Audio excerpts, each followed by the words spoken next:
Hey, what's up, Drivetrain? We are back, and today we're shooting another video in a series that we have not done something in a while, but this is the Back to BMX series. Today we're going to be hopefully talking about what to do with your head and shoulders when you go over a jump, if you want to go over the jump versus up.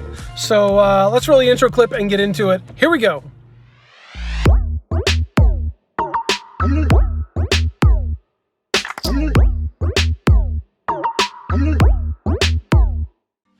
All right, what's up guys? This is Dave. Hey, if you are just checking the series out, welcome. This is a kind of getting back into BMX series. I'm 43 right now. I got back into racing and bike riding pretty consistently about 2 years ago, I guess. And man, I feel like I'm 16 again. But what we talk about in some of these earlier videos, if you haven't seen those, I'll link those down in the description. This is also gonna be part of a playlist, so check that playlist out of those other videos. Anyway, what I found was that I got on my bike, I would go around the track, and I felt kind of good. Like I kind of felt like I was young again. And I would start going a little too fast, and I get a little squirrely and almost wreck. I had a couple friends of mine that actually did wreck. And so anyway, this series is designed for those of you that are either getting into BMX or you did it back in the day and you're getting back into it now, and you just want to have fun on your bike again, but you want to be safe. All right, so we are at my local track. This is Richmond BMX. This track is pretty unique, pretty amazing. It's rideable all year round, but we're not here to talk about the track today. We're talking about you and your riding and some skills. Now, my daughter is 13. She started racing last year at age 12. I know you can do the math, but anyway, so she started racing a year ago and she's mostly just had fun with it, but this year she wants to actually kind of jump up her skills, step up her skills. And today we're here to talk about this first straightaway. I'm pointing at it like you can see it, but I'm gonna turn you guys around and show you this first straightaway. It's got a lot of great features on it and some things that we can do to work on speed, but also bike control all at the same time. So out here we have a starting hill. When we come down the starting hill, we got the white line, which is the 30-foot line. It drops down just a little bit, kind of a pump piece there. And then we've got this tabletop. This tabletop is about 3.5 feet tall, maybe 3 feet tall. It's a solid 3 foot tall. It's really long. You're not gonna come down and bomb this thing and jump it. It's pretty big. Then after this, when you come down the back side, you've got two kind of roller things. Some people can double them, but it's not really the point. They're just two rollers to get in your way. And then you have a triple step in the way back.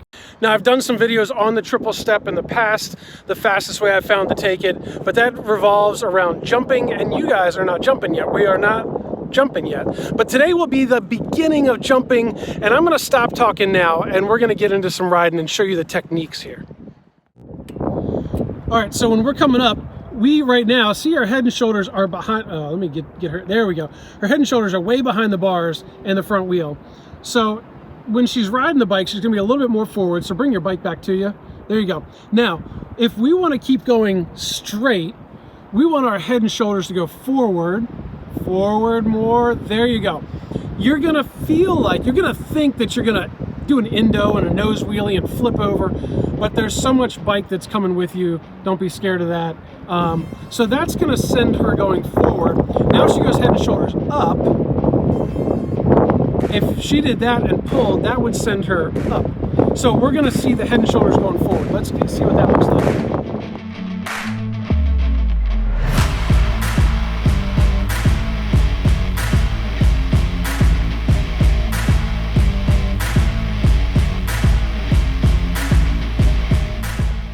All right, so what I want to do is go ahead and slow this thing down real slow. And what I want you to do is watch her shoulders and her head. So the bike is moving forward. Now, we talked about moving the head and shoulders forward. So if you can see my cursor here, shoulders in theory would come over top of the bars. Now, when this bike comes up on this angle, on the lip of this jump, she would be back behind the bars, almost like you would be rolling backwards. But if we watch, she pushes her head and shoulders forward. So here we go. She's coming up. Look, she's still behind the bars. See that line?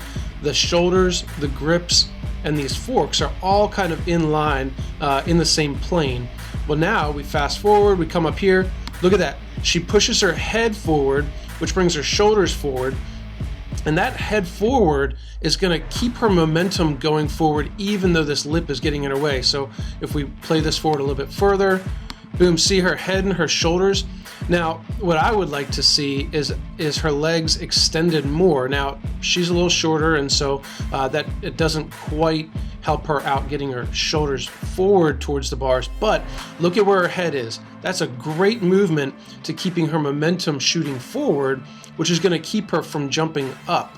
And we can see that when she comes out of this, her bike kicks down, and then she's back into a power position. Now, obviously, you might not be looking for power necessarily, but this is just kind of learning that feel. So let's back this up, and let's look right here. Again, we're going to hit play and watch her head go forward. Boom, right there. Look at that, head forward. So again, you're not going to be tipping this thing over, doing a nose wheelie. Keep in mind, it's all related to where the bike sits, and in this case, she's changed the plane onto the lip of this jump, but this movement right there is going to keep her momentum going forward. This is key to keeping your speed and momentum in a race.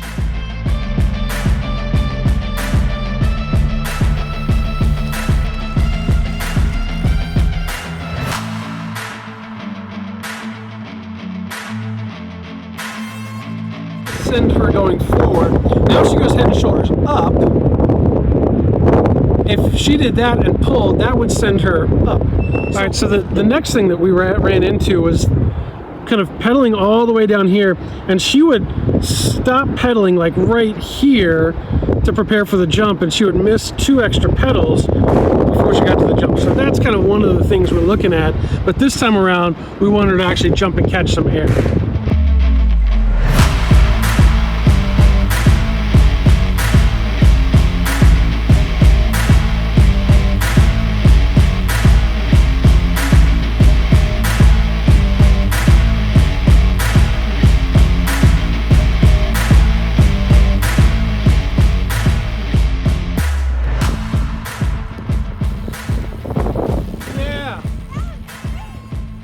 All right, so now we're going to take a look at this head and shoulders up. So we've seen a couple clips, but this is the last one here. So when she approaches the jump, I'd like to see a little bit more compression. See how she drops her hips just a little bit. I want to see even more if we're actually going to jump. But you know, this is day one of learning how to jump. So we get a little compression. She's on this plane. Now remember, the head and shoulders previously were going forward over the bars. We want them now to go straight up as much as possible, and that's going to then tug on the bars and take the front wheel up. So if we go forward here just a little bit, she starts to compress because she got scared, but look at her front wheel. That's the difference. See, her front wheel is coming up now, all because of where her head and shoulders went. If she pushed forward, that wheel would have stayed on the ground. Now she pushed up a little bit, and that front wheel is coming up, and we even see that the result of that is right here. Bingo, the back wheel is off the ground. So she's actually catching air. Her body position, you could almost see it on her face, is a little scared, a little timid. But look how high that front wheel is. That's just from your head and shoulders placement. So let's back that up just a little bit. All right, we come in, we compress, we don't go forward, we go up. Look, she goes up a little bit, and now she's realizing that she's higher than she's ever been before. That front wheel is already set in that trajectory to go up, and then we get the back wheel off the ground right there, and then boom, we land, and we get some compression back. So she did a great job, and you can hear that in her reaction here.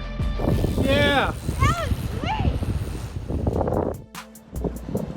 Come on, Gimbal. Come on, Gimbal. Woo, there we go. All right, so there's a couple little tips there. Going forward versus going up. When you go into the trails and you start actually jumping, you're gonna be getting your head shoulders going up.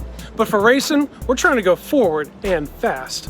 So working on each jump around the entire track, figuring out, how do I approach this jump? What's the quickest way for me to get over it right now? And then maybe watch some of the better folks that are faster and wait for the wind. The wind is nuts. It's like 15 mile, 16 mile an hour winds. Anyway, maybe you watch some faster people and see what they do, and maybe try that stuff. You can start to combine manualing and going head and shoulders fast some direction. Anyway, we're gonna keep riding, but that's it for this video. Hey, if you like this video, give it a thumbs up. Maybe you hit the subscribe button, because I'll put this little thingy up here, which tells you to like and subscribe, because the algorithm likes that. You know the algorithm, the YouTubes, the algorithms. Anyway, so we're gonna catch some clips. Thanks for watching this one. Check out the other videos that are in the description in this playlist. We will catch you guys in the next one. Peace.